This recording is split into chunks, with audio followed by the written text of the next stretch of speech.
नमस्कार दोस्तों, स्वागत है आप सभी का अपने चैनल ज्ञान मंच पर।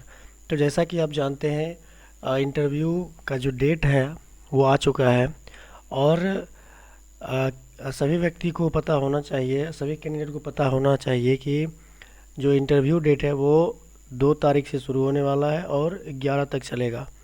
तो इसमें बहुत सारे लोगों को अलग अलग दिनों पर बुलाया गया। इसमें बहुत सारे लोग बहुत सारे जो हमारे सब्सक्राइबर हैं उन्होंने कमेंट किया कि सर कुछ कॉम्प्लिकेशंस हैं डॉक्यूमेंट्स को लेकर के, किन्हीं का नाम गलत है, किन्हीं का डॉक्यूमेंट अवेलेबल नहीं है, तो उनको क्या करना चाहिए क्या नहीं करना चाहिए, इस विषय में बात करेंगे। और सबसे पहले नीचे इस एडमिट कार्ड के नीचे एक जो भी है लिखा हुआ है उसको पढ़ते हैं और समझते हैं कि क्या लेकर के जाना है, कब जाना है।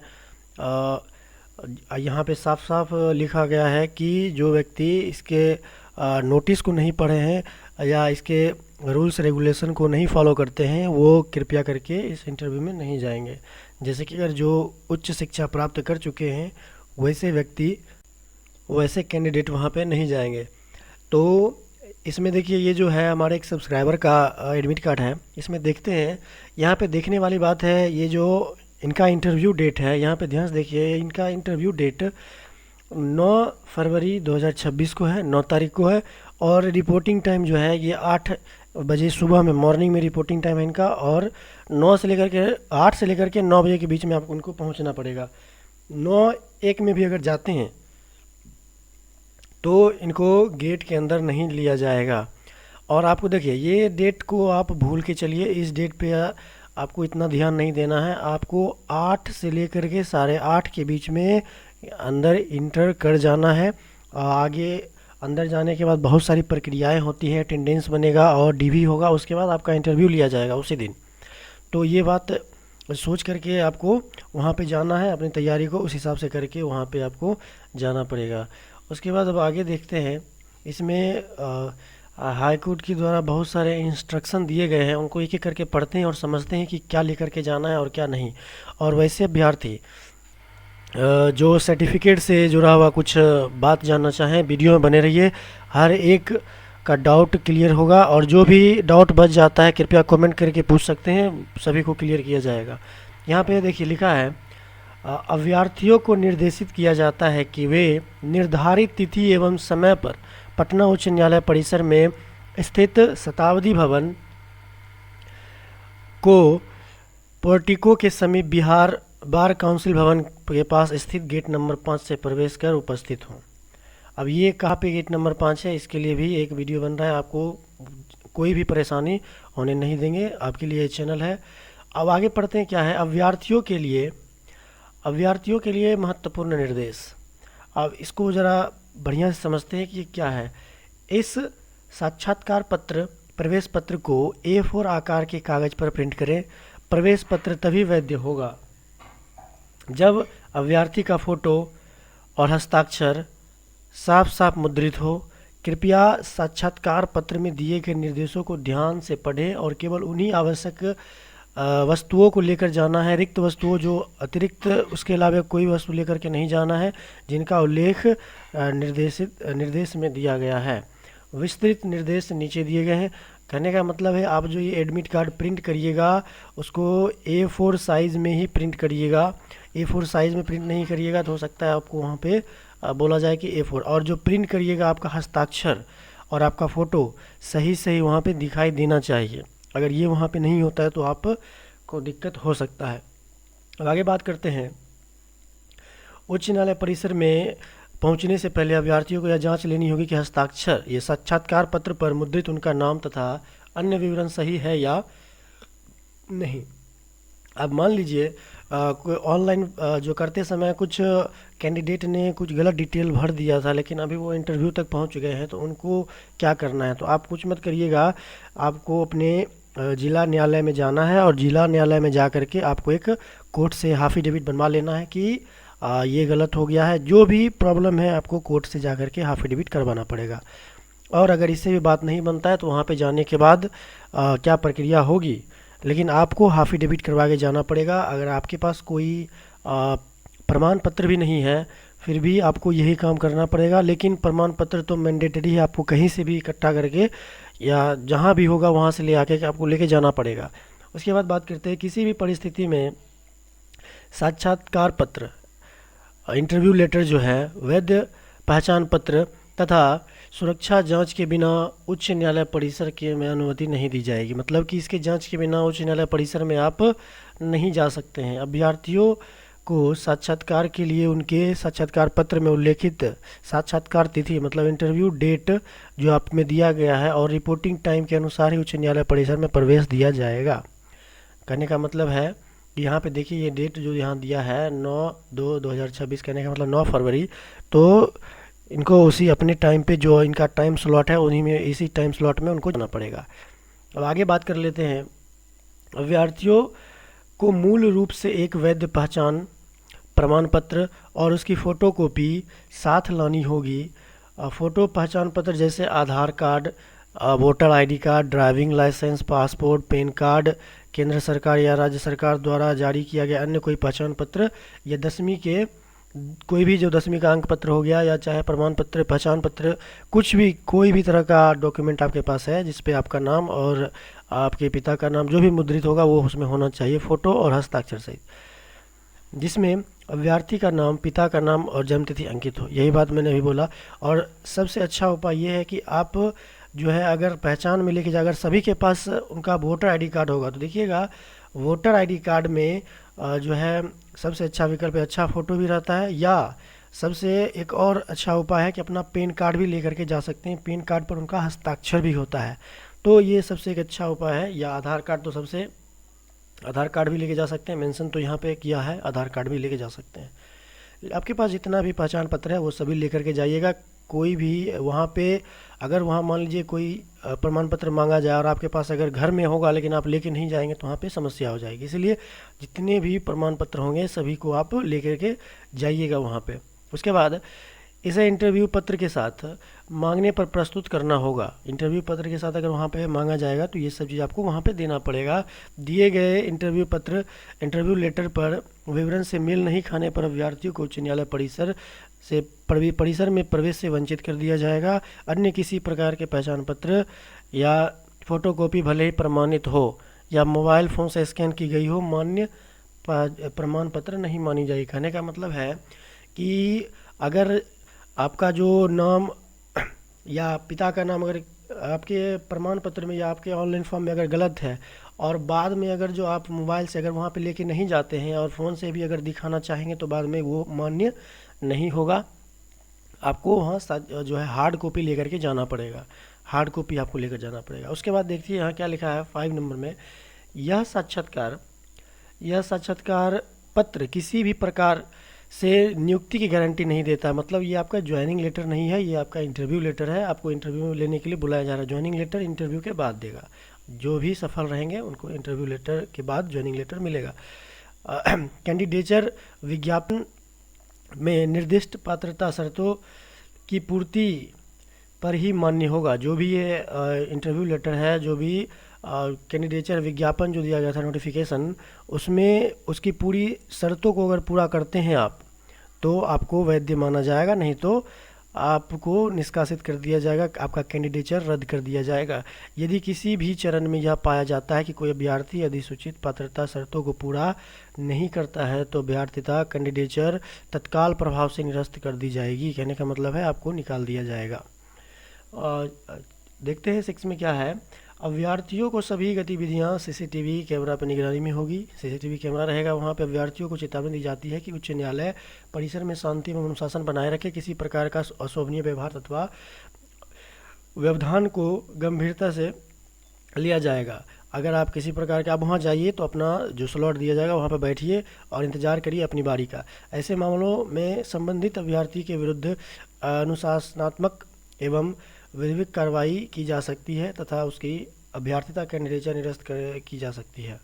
तो ये बात आपको ध्यान रखना है कि आपको किसी भी तरह का वहाँ अनुशासन नहीं दिखाना है, आपको किसी भी तरह का ऐसा दुर्व्यवहार नहीं करना है। अनुशासन इस प्रकार से आप रहिए, एकदम सुसज्जित रहिए, जाइए वहाँ बैठिए, अपना बारी का इंतज़ार करिए। उसके बाद है अभ्यर्थियों को यह सख्त निर्देश दिया जाता है कि उच्च न्यायालय परिसर में प्रवेश मिल जाने के बाद वे इधर उधर ना घूमें और दिए गए निर्देशों को सख्ती से पालन करें। जब उनका नाम रोल नंबर पुकारा जाएगा तब उन्हें उपस्थित रहना होगा। अगर वे उपस्थित नहीं हो पाते हैं तो उन्हें साक्षात्कार के लिए अनुपस्थित माना जा सकता है। तो ये बात आपको ध्यान में रखना है। और जो है 8 नंबर में देखते हैं क्या लिखा है। साक्षात्कार के दिन अभ्यर्थियों को निम्नलिखित प्रमाण पत्र मूल रूप में तथा प्रत्येक की एक स्व सत्यापित सेल्फ अटेस्टेड छायाप्रति साथ लानी होगी। सभी प्रमाण पत्र आवेदन की तिथि को मान्य होनी चाहिए। अब देखिए यहाँ पे जो भी आपके पास प्रमाण पत्र होंगे वो सभी जब आप आवेदन कर रहे होंगे, कहने का मतलब है 17 फरवरी तक जो भी आप दिखाएंगे, जो भी सर्टिफिकेट आप दिखा रहे हैं वो मान्य होने चाहिए। कहने का मतलब है आपका कास्ट सर्टिफिकेट हो, आपका आय जो है आय प्रमाण पत्र हो, चाहे निवास प्रमाण पत्र हो, वो वैलिड होना चाहिए। अगर नहीं है तो ऐसे विद्यार्थी सुनिए, तो ऐसे भी कमेंट बहुत सारे आए थे। वैसे विद्यार्थी भी हैं जिनको जो अप्लाई करते टाइम उनके पास सर्टिफिकेट नहीं था लेकिन फिर भी अप्लाई कर दिए, लेकिन अब वो नया बनवा के लेके जाना चाहते हैं। तो क्या वो जा सकते हैं कि नहीं जा सकते हैं? तो देखिए बिल्कुल लेके जाइए। वहाँ पे आप जो भी आपसे जो भी बन पड़ता है, जो प्रमाण पत्र आप इकट्ठा कर पाते हैं उसको लेकर के जाइए। चाहे कास्ट सर्टिफिकेट हो, चाहे ईबीसी हो या एनसीएल हो, कोई भी हो, किसी प्रकार का सर्टिफिकेट अगर आपका पुराना है तब तो आपके लिए बहुत बेनिफिशियल है। अगर नया भी हो पाता है तो उसको बनवाइए और बनवा के वहाँ पे ले करके जाइए। लेकिन यहाँ पे हालांकि लिख दिया गया है कि सभी प्रमाण पत्र आवेदन की तिथि को मान्य होनी चाहिए। जब तक ऑनलाइन एप्लीकेशन वहाँ पे भराया जा रहा था तब तक वो आपका जो सर्टिफिकेट है क्या वो वैलिड था या नहीं था, ये आपको देखना पड़ेगा। शैक्षणिक योग्यता से संबंधित अंक पत्र एवं प्रमाण पत्र। अब देखिए यहाँ पे आपको लेके क्या क्या जाना है। अभ्यर्थी द्वारा भरा गया ऑनलाइन आवेदन एप्लीकेशन फॉर्म का प्रिंट आउट आपको लेकर के जाना पड़ेगा। जब आप ऑनलाइन किए होंगे तो आपको एक प्रिंट निकाल के दिया होगा, साइबर जो वहाँ पे आप भरवाए होंगे साइबर में, वो आपको एक प्रिंट आउट निकाल के दिया होगा, वो पेपर लेके जाना है आपको। और बात सुनिए, जिसमें और जो भी चीज़ नहीं बताया है, जो भी एडमिट कार्ड आपके पास है, कैंडिडेट एडमिट कार्ड जो है ये है, जैसे कि जब आपका रिटन टेस्ट हुआ था उसका एडमिट कार्ड होगा, उसके बाद साइकिल टेस्ट हुआ था साइकिलिंग का उसका एडमिट कार्ड होगा, उसके बाद फिर जो स्किल टेस्ट हुआ था उसका एडमिट कार्ड होगा। ये सारे के सारे एडमिट कार्ड आपको लेकर के जाना पड़ेगा, ठीक है। उसके बाद शैक्षणिक योग्यता से संबंधित अंक पत्र एवं प्रमाण पत्र। आपकी क्वालिफिकेशन के अनुसार आपको अपना प्रमाण पत्र भी लेकर के जाना पड़ेगा। जैसे कि यहाँ लिखा है, यदि केवल 8वीं पास है तो 8वीं का अंक पत्र एवं प्रमाण पत्र लेकर के आपको जाना पड़ेगा। Transfer certificate, TC. कहने का अब ये क्यों मांगा जा रहा है, क्योंकि वो देखना चाहते हैं कि आप क्लास बोलने से तो नहीं मान जाएंगे कि आप क्लास 8 सिर्फ पास हैं। आपको दिखाना पड़ेगा कि आपने क्लास 8 तक ही जो पढ़ा है, उसके बाद 9th में जो है आपका एडमिशन नहीं हुआ। तो ये कैसे पता चलेगा? ये पता चलेगा आपके टीसी से। अगर आपके पास टीसी होगा इसका मतलब आपने 9th में एडमिशन नहीं करवाया है। अगर 9th में एडमिशन करवाया होगा तो टीसी तो जमा हो जाता है। तो यहाँ से वो ये देखना चाहते हैं। या एसएलसी आपसे मांगा जाएगा अगर आप 8वीं पास हैं तो। स्कूल लिविंग सर्टिफिकेट जिसको बोलो, या ट्रांसफ़र सर्टिफिकेट, ये दोनों एक ही है। उसके बाद यदि केवल 10वीं पास है तो 10वीं मैट्रिक का अंक पत्र एवं प्रमाण पत्र। अंक पत्र देखिए, अंक पत्र क्या होता है, जब आपका रिजल्ट निकलता है तो रिजल्ट के 1 से 1.5 महीना के बाद आपके स्कूल में मिलता है अंक पत्र, वो लेकर के जाना है। और प्रमाण पत्र जो होता है आपके 10th के बाद एक सर्टिफिकेट बन करके आता है बिहार बोर्ड की ओर से, जिसमें आपका अंक मुद्रित रहता है और उसका आपका नाम, जन्मतिथि, सब कुछ उस पर वो कम से कम 1 साल 1.5 साल के बाद आपके विद्यालय में आता है। तो आप जा करके अपने विद्यालय, अगर किन्हीं के पास नहीं है तो अपने विद्यालय में जाइए जहाँ से आपने 10th किया था, आपका प्रमाण पत्र वहीं पे मिल जाएगा। अभी भी आपको एप्लीकेशन देना पड़ेगा और आप अपना प्रमाण पत्र ले सकते हैं। तो ये बात हो गया उन कैंडिडेट के लिए। अब आगे बढ़ते हैं। उसके बाद है, यदि 12वीं पास हैं, अगर कैंडिडेट की 12वीं पास हैं, 10वीं और 12वीं पास हैं तो अंक पत्र एवं प्रमाण पत्र उनको जो है, जैसे 10th में आता है अंक पत्र, मार्कशीट, वो लेके जाना है। और 12th का भी आता है उसी प्रकार से, 1 साल के अंतर्गत जो है आपके विद्यालय में पहुंच जाता है आपका प्रमाण पत्र 12th का, तो वो आपको लेकर के जाना है। साथ ही मैट्रिक का अंक पत्र एवं प्रमाण पत्र। देखिए जो 10th पास हैं उनको 10th का सर्टिफिकेट और मार्कशीट दोनों लेकर के जाना पड़ेगा। और जो 12th पास है उनको 12th का तो लेकर के जाना ही है और 10th का भी लेकर के जाना है, दोनों लेकर के जाना है। और जो केवल 8वीं पास है सिर्फ वही अभ्यर्थी को टीसी लेकर के जाना है या सीएलसी लेकर के जाना है। वैसे अभ्यर्थी जो 10वीं पास है या 12वीं पास है उनसे टीसी की मांग नहीं की जाई है, मतलब नहीं की जा रही है। तो वो सिर्फ जो इनमें यहाँ पे लिखित है वही लेकर के जाइए, कोई दिक्कत नहीं होने वाला है। उसके बाद बात करते हैं अनुसूचित जाति एससी, अनुसूचित जनजाति एसटी वर्ग के उम्मीदवारों के लिए सक्षम प्राधिकारी द्वारा अनुसूचित जाति जनजाति प्रमाण पत्र तथा बिहार का स्थायी निवासी प्रमाण पत्र, निवास प्रमाण पत्र, रेसिडेंस सर्टिफिकेट आपको वहाँ पे देना पड़ेगा। जो भी इस कैटेगरी से बिलोंग करते हैं, आपको क्या आप बिहार के स्थायी निवासी हैं या नहीं, इसका प्रमाण आपको देना पड़ेगा। अगर पहले का है, जब एप्लीकेशन आप भर रहे थे तब का अगर है तो वो तो आपके लिए बहुत बेस्ट है, लेकिन अगर बाद में बनवा रहे हैं तो फिर भी आप लेकर के जाइए और वहाँ पे देखिए क्या होता है। उसके बाद है पिछड़ा वर्ग, बीसी अत्यंत पिछड़ा वर्ग, ईबीसी वर्ग के उम्मीदवारों के लिए बिहार सरकार में रोजगार हेतु सक्षम प्राधिकारी द्वारा जारी क्रीमी लेयर रहित प्रमाण पत्र, नॉन क्रीमी जिसको हम बोलते हैं एनसीएल सर्टिफिकेट तथा बिहार का स्थायी निवास प्रमाण पत्र, उनको भी निवास प्रमाण पत्र और एनसीएल लेकर के जाना पड़ेगा। जिन्होंने जो भरा था ईबीसी और ईबीसी में एनसीएल भर दिया था कि हाँ मैं एनसीएल नॉन क्रीमी लेयर से बिलोंग करता हूँ। उसके बाद बात करते हैं आर्थिक रूप से कमजोर ईडब्ल्यूएस वर्ग के उम्मीदवारों के लिए वर्ष 2024-25 के लिए मान्य, 24 से 25 के लिए मान्य। देखिए ईडब्ल्यूएस जो होता है वो जो भी इनकम सर्टिफिकेट होता है वो 1 साल का ही होता है, तो 1 साल के बाद वो जो इनकम सर्टिफिकेट है वो दूसरा बनवाना पड़ता है, हर साल नया बनता है उसका। तो वो आपको वहाँ लेके जाना पड़ेगा, नया लेके जाइएगा तो उससे कोई काम आपका नहीं बनेगा। तो अगर नहीं है तो कोई बात नहीं है, अगर है तो उसको लेकर के जाना है। उसके बाद है ओएच, हैंडीकैप्ड जो भी हैं उनको अपनी उम्मीदवारी सिद्ध करने के लिए उनको एक सर्टिफिकेट लेके जाना पड़ेगा जो बिहार सरकार द्वारा वैध हो। और वैसे व्यक्ति आप वहाँ भी उनका जांच किया जाएगा कि वो कितने प्रतिशत विकलांगता में है, ताकि वो वहाँ पे देख सके कि क्या वो कार्य के लायक भी हैं कि पूरा विकलांगता, अगर ज़्यादा परसेंटेज में विकलांगता श्रेणी में होंगे तो जो है उनको उस हिसाब से बांटा जाएगा।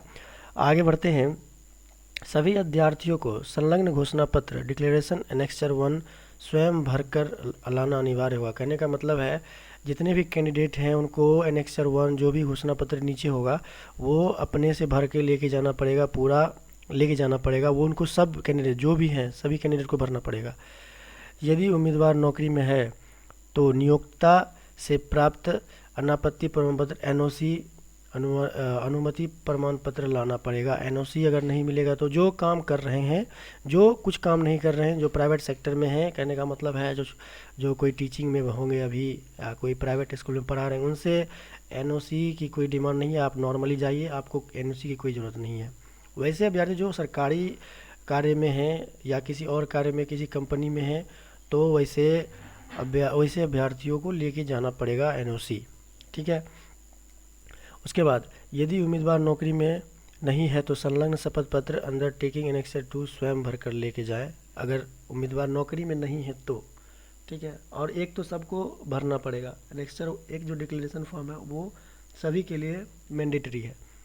फ़ोटो पहचान पत्र जिसमें उम्मीदवार का हस्ताक्षर हो, जैसे पैन कार्ड हो गया, ड्राइविंग लाइसेंस हो गया, पासपोर्ट हो गया, आधार कार्ड हो गया, वोटर आईडी कार्ड हो गया, ये सब जो है आपको वहाँ पे ले करके जाना है। उसके बाद यहाँ पे देखिए, यहाँ पे जो है 2 रंगीन पासपोर्ट आकार का फ़ोटो, ये देखिए जब 8 मांगा गया था ना, मैंने एक वीडियो इस पे पहले ही बना चुका, उसमें भी मैंने ही 2-3 फ़ोटो का ही बात किया था, क्योंकि मुझे पता है 8 फ़ोटो कभी मांगा नहीं गया है, तो 2-3 फ़ोटो ही मैंने पहले भी बताया था, 8 फ़ोटो नहीं लेके जाना है। पिछले नोटिस में भले निकाल दिया था, लेकिन 2 फ़ोटो, 2 से 3 आप अपनी सेफ्टी के लिए 8 ले लीजिएगा, लेकिन वहाँ पे 2 फ़ोटो का मांग किया जाएगा। जो आवेदन पत्र में, हाँ जो एप्लीकेशन में जो आप डाले थे वही फ़ोटो लेकर के जाइएगा। आपको कहिएगा कैसे, देखिए आपके एडमिट कार्ड में फ़ोटो है उसी को लेकर के जाइएगा और इसी फ़ोटो से नया फ़ोटो निकाल करके दे देंगे। आप कोई भी साइबर जाइएगा तो वहाँ पे वो कर देगा। पटना उच्च न्यायालय या इसके अधीनस्थ न्यायालयों की पहचान पत्र यदि लागू हो तो, कहने का मतलब अगर आप कोई न्यायालय से अगर कोई पहचान पत्र अगर लागू आप पे होता है तो वो आपको बनवा के लेके जाना पड़ेगा, नहीं तो नहीं, ये सब नहीं लेके जाना है सभी अभ्यर्थियों को। कोई अन्य संबंधित प्रमाण पत्र जैसा कि उम्मीदवार ने अपने आवेदन पत्र में उल्लेख किया हो, अगर आपने आवेदन पत्र में भरते समय और भी अपने सर्टिफिकेट के बारे में बताया तो वो सब भी आपको वहाँ पे लेकर के जाना पड़ेगा और दिखाना पड़ेगा। आगे बढ़ते हैं, अब देखिए ये है एनेक्सचर 1। एनेक्सचर 1 ये है, अब इसमें है क्या, घोषणा पत्र डिक्लेरेशन मैं। अब मैं के बाद यहाँ पे क्या लिखना है आपको, इस जगह पे आपको लिखना क्या है, तो यहाँ पे आप अपने जो है अपना नाम लिखिएगा यहाँ पे, जैसे कि मैं, अगर आपका नाम अभिषेक है तो लिखेंगे यहाँ पे अभिषेक, मैं अभिषेक, पुत्र पुत्री या पत्नी, अगर लड़का है तो यहाँ पे पुत्र पे टिक लगाइएगा, और आप के पिता का नाम, अपने पिता का नाम यहाँ लिखिएगा। उसके बाद अस्थायी निवासी अपने गांव के शहर का, जहाँ भी आप रहते हैं वहाँ अपने शहर का नाम लिखिए। रेगुलर मजदूर रिक्रूटमेंट एग्जामिनेशन 2025 में साक्षात्कार इंटरव्यू हेतु उपस्थित होने के लिए चुना गया हूँ या गई हूँ। मैं यह घोषणा करता हूँ कि मेरी जानकारी की समझ के अनुसार आज की तिथि तक मेरे विरुद्ध कोई भी प्राथमिकी एफआईआर, शिकायत, मामला अथवा कोई अन्य आपराधिक कार्रवाई दर्ज, प्रारंभ या लंबित नहीं है। कहने का मतलब है कि आप पे किसी भी प्रकार का एफआईआर या केस नहीं हुआ है, ये आपको इस डिक्लेरेशन में बताया गया है। अगर आप पे केस हुआ है किसी भी मामले पे तो यहाँ पे आपको इस पे टिक करना है, और टिक करने के बाद यहाँ पे देख लीजिए, और यहाँ जो खाली जगह है यहाँ पे आपको किस मामले में आप पे कौन सी धारा लगाई गई है या कौन सा किस मामले में आप पे केस किया गया है, वो आपको यहाँ पे 2 ही लाइन में मेंशन करना है। छोटा सा मेंशन कर दीजिएगा अगर केस है, अगर नहीं है तो इस लाइन को छोड़ दीजिएगा, कोई ज़रूरत नहीं है। नीचे आते हैं, ये चीज़ आपको भरना पड़ेगा, अपना यहाँ पे साइन करिएगा, अपना नाम अच्छा से भरिएगा, कैपिटल लेटर में भरिएगा। पंजीयन संख्या, रजिस्ट्रेशन नंबर, आपके एप्लीकेशन फॉर्म पर रजिस्ट्रेशन नंबर होगा, एडमिट कार्ड पर भी होगा रजिस्ट्रेशन नंबर, वहाँ से देख के भरिएगा। आपका रोल नंबर आपके एडमिट कार्ड पे अवेलेबल होगा, अभी इंटरव्यू वाला में भी होगा, उसमें देख लीजिएगा। डेट, जैसे कि इनका है 9 फरवरी को इंटरव्यू, तो आपका जिस डेट को होगा वही डेट यहाँ पे डालिएगा। अगर मान लीजिए कि निकाह अगर 3 तारीख को है तो अपना 3/2/2026 भर के लेके जाएंगे। अब एनेक्स्चर 2 की बात कर लेते हैं हम। एनेक्स्चर 2, ये देखिए एनेक्स्चर 2 जो है शपथ पत्र है, अंडरटेकिंग है। ये क्या है, मैं, अपना नाम लिखिएगा यहाँ पे अपना नाम लिखना है। पुत्री पुत्र, अगर मान लीजिए कोई लड़की है, अगर मान लीजिए अगर यहाँ पे नाम है कोई सुष्मिता नाम है किन्हीं का, तो सुष्मिता अगर उनका शादी हो गया है तो आपको यहाँ पे पुत्र और पुत्री नहीं लिखना है, आपको पत्नी लिखना है, और अपने यहाँ पे पति का नाम लिखना पड़ेगा कि आपके पति का क्या नाम है। उसके बाद अस्थायी निवासी, आपका जो ससुराल है वहाँ आप अपना निवास स्थान बताइएगा, अपने घर का निवास स्थान बिल्कुल नहीं दीजिएगा। अपने घर का निवास स्थान वही महिलाएं या वही कैंडिडेट दे सकती है, फीमेल कैंडिडेट जो अभी शादीशुदा नहीं है। रेगुलर मजदूर रिक्रूटमेंट एग्जामिनेशन 2025 में साक्षात्कार हेतु उपस्थित होने के लिए चुना गया हूँ या चुनी गई हूँ। यह घोषणा करता हूँ या करती हूँ कि वर्तमान में मैं केंद्र सरकार, राज्य सरकार या अर्ध सरकारी संस्था में किसी भी सामाजिक क्षेत्र पीएसयू में कार्यरत नहीं हूँ। ठीक है, आप किसी भी प्रकार से कहीं भी काम नहीं करते, ये आपको डिक्लेरेशन देना पड़ेगा। ठीक है, तो लगभग ये दोनों एनेक्चर आपको सभी को भर के लेकर के जाना ही पड़ेगा। अगर कोई जॉब में है तो वो एनओसी लेकर के जाइए, और इसको नहीं भर सकते हैं। जो जॉब में है उनको ये नहीं भरना है। जो, एक बार ध्यान सुनिए, जो जॉब कर रहे हैं, सरकारी जॉब में है, कोई अलग जॉब में है, उनको ये वाला एनेक्चर नहीं भर के जाना है। ये वही ऐसे विद्यार्थी भरेंगे जो किसी संस्था में काम नहीं करते हैं, जिनको एनओसी नहीं है, वैसे विद्यार्थी भरेंगे। यहाँ पे क्या है, हस्ताक्षर, सिग्नेचर यहाँ पे अपना करिएगा। उसके बाद यहाँ पे अपना नाम लिखिएगा, फिर पंजीयन रजिस्ट्रेशन नंबर आपको यहाँ पे लिखना पड़ेगा, अनुक्रमांक रोल नंबर आपको लिखना पड़ेगा, और डेट, जिस डेट को आपका इंटरव्यू होगा वही डेट यहाँ पे आपको लिखना पड़ेगा। तो इतना काम करना है, और इतना काम करके निश्चिंत होकर के आप जाइए, इंटरव्यू दीजिए और बने रहिए हमारे साथ। यही था। और हाँ, ऐसे विद्यार्थी, इस एक वीडियो भी आएगा, ऐसे विद्यार्थी पूछ रहे थे कि सर बीए ग्रेजुएशन में पार्ट 2 में है या सेमेस्टर 4 में है, क्या कर सकते हैं। या ऐसे भी विद्यार्थी क्वेश्चन किए कि सर 10th के बाद डिप्लोमा किए हैं तो क्या जा सकते हैं कि नहीं जा सकते हैं।